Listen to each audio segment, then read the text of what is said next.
Mandamarri area Ramakrishnapur పట్టణం సింగరేణి ఆధ్వర్యంలో తెలంగాణ రాష్ట్ర ఆవిర్భావ వేడుకలు ఘనంగా నిర్వహించారు.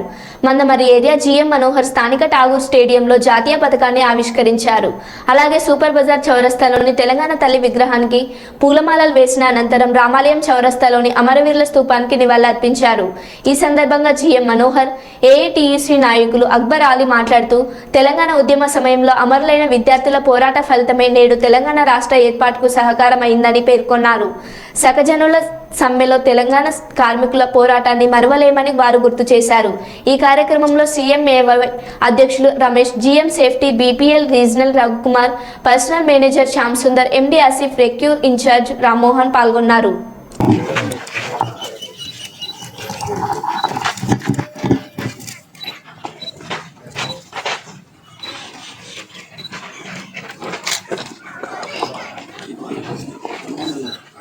ప్రొఫెసర్ జయశంకర్ గారి చిత్రపటానికి పూలమాల వేసి నివాళులు అర్పిస్తున్నారు.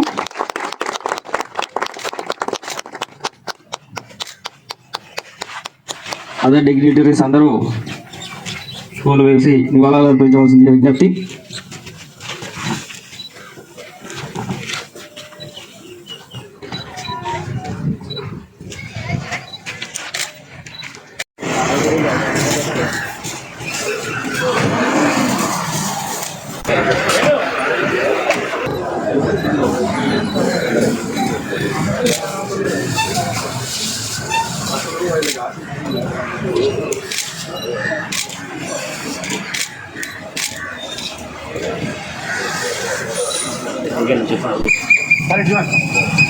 Ready, sir? One more. Ready. Okay. Go ahead, sir. Sir, one second. Jai Telangana. Jai Telangana.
Schedule నీకు అర్థం కావట్లేదా?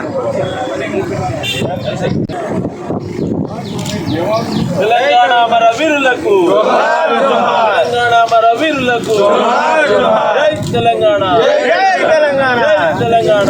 ఈరోజు తెలంగాణ వ్యాప్తంగా తెలంగాణ ఆవిర్భావ దినోత్సవం జరుపుకుంటున్నాం. ఇవి దశాబ్ది ఉత్సవాలు. మరి తెలంగాణ సాధించి దశాబ్దం గడిచింది.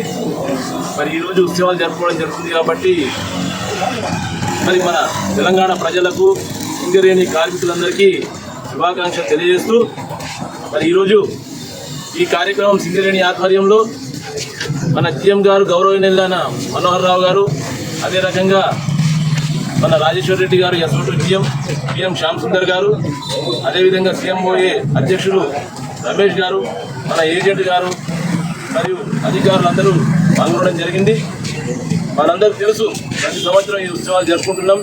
మరి సింగరేణిలో ఆనవాయితీగా మనం ఈ ఉత్సవాలు బ్రహ్మాండంగా జరుపుకుని ఏదైతే సాధించుకున్నామో తెలంగాణ, ఈ తెలంగాణలో కూడా సింగరేణియే కొంగు బంగారం కాబట్టి దీన్ని దినదినాభివృద్ధి చేసుకుంటూ సింగరేణి కాకుండా సింగరేణి చుట్టూ ప్రాంతాలు, ప్రభావిత ప్రాంతాలను కూడా మనం అభివృద్ధి చేసుకుంటూ విద్య, వైద్యం, సంక్షేమంలో కూడా అందరినీ కలుపుకొని ముందుకెళ్ళడం జరుగుతుంది.